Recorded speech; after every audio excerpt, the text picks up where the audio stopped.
안녕하세요. 저는 올해 72의 박정숙입니다. 평범했던 제 노후가 취미생활을 통해 어떻게 특별해졌는지 이야기해드리고 싶습니다. 3년 전까지만 해도 저는 그저 TV만 보며 시간을 보내는 할머니였어요. 은퇴한 남편도 낮잠 자는 게 일상이었고 자식들은 다들 바빠서 주말에도 잘 오지 못했죠. 하루하루가 무료하게 흘러갔습니다. 그러던 어느 날 복지관에서 수채화 강좌를 시작한다는 공고를 보게 됐어요. 젊었을 때부터 그림 그리는 걸 좋아했던 저는 용기를 내어 등록했습니다. 그게 제 인생의 전환점이 될 줄은 몰랐죠. 처음에는 떨리는 마음으로 붓을 잡았어요. 손이 덜덜 떨려서 선 하나 제대로 긋지 못했습니다. 하지만 선생님께서 잘못 그린 그림이란 없어요. 모든 그림에는 작가의 마음이 담겨 있죠. 라고 말씀해 주셨어요. 그 말에 용기를 얻어 하나둘 그림을 그리기 시작했습니다.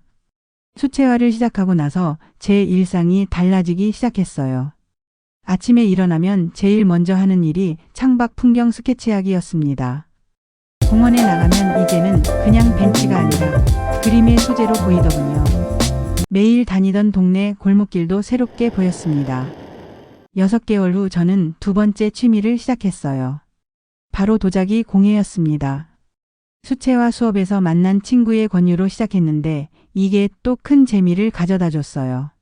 흙을 만지며 느끼는 촉감이 마음을 차분하게 해주었고 제가 만든 그릇으로 식탁을 차리는 재미는 말로 표현할 수 없을 정도였습니다. 남편도 변하기 시작했어요.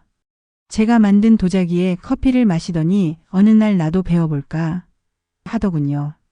그렇게 우리 부부는 함께 도자기 교실을 다니게 됐습니다.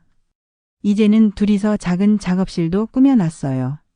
손주들이 오면 함께 도자기도 만들고 그림도 그리며 즐거운 시간을 보냅니다. 작년에는 더 큰 도전을 했습니다.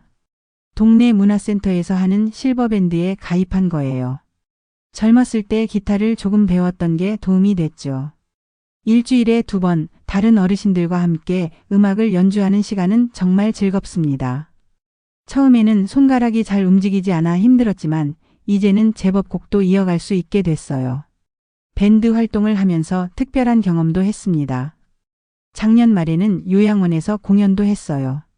우리보다 더 연세 드신 어르신들께서 박수를 치시며 좋아하시는 모습을 보니 눈물이 날 것 같았습니다. 봉사도 하고 취미생활도 하니 이보다 더 보람된 일이 있을까요? 올해는 또 새로운 취미를 시작했어요. 바로 가드닝입니다. 베란다에 작은 정원을 만들었죠. 허브며 다육이 계절 꽃들로 가득 채웠어요. 식물을 가꾸다 보니 자연스럽게 원예치료에 대해서도 관심이 생겼습니다.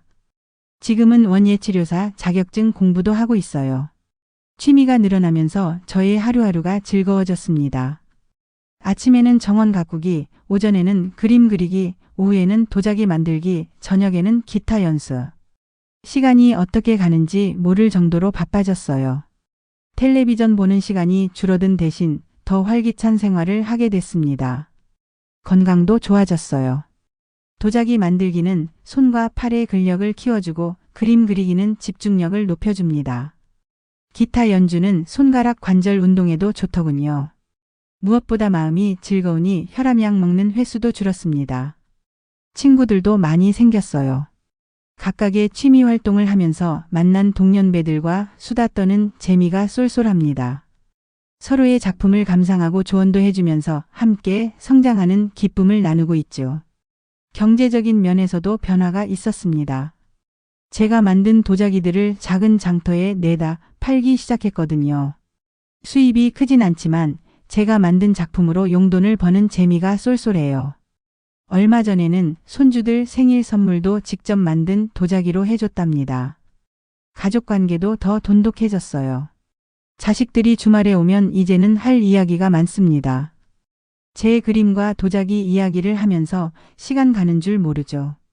특히 손주들이 할머니의 다양한 취미생활을 자랑스러워해요. 우리 할머니는 아티스트야. 라고 말하는 걸 들으면 가슴이 뿌듯합니다. 물론 힘들 때도 있어요. 나이가 들수록 새로운 것을 배우는 게 쉽지는 않습니다. 하지만 포기하지 않고 조금씩 도전하다 보면 어느새 실력이 늘어있는 걸 발견하게 됩니다. 그때의 성취감이란 이제는 매일 아침이 기다려져요. 오늘은 어떤 그림을 그릴까, 어떤 도자기를 만들까, 어떤 음악을 연주할까. 하루하루가 새로운 도전과 발견의 연속입니다. 같은 연배의 분들께 말씀드리고 싶어요. 늦었다고 생각하지 마세요. 지금이라도 시작하면 됩니다. 취미생활은 단순한 시간 때우기가 아닙니다. 우리의 삶을 더 풍요롭고 행복하게 만들어주는 특별한 선물이에요. 앞으로의 계획도 세웠습니다. 내년에는 수채화 전시회를 열어볼 생각이에요. 도자기 공방도 작게나마 열어서 다른 어르신들과 함께 작업하고 싶고요. 실버밴드와 함께 더 많은 공연도 하고 싶습니다. 나이는 숫자에 불과하다고 하잖아요. 취미생활을 통해 저는 매일 새로운 저를 발견하고 있습니다. 이제는 자신 있게 말할 수 있어요. 노년의 삶이 결코 무료하지 않다는 걸, 오히려 젊었을 때보다 더 풍성하고 아름다울 수 있다는 거요. 마지막으로 드리고 싶은 말씀은 취미란 결과보다 과정이 중요하다는 거예요. 잘하고 못하고는 중요하지 않습니다. 그저 즐기면서 하다 보면 어느새 우리의 삶이 달라져 있을 거예요. 여러분도 지금 당장 시작해 보시는 건 어떨까요?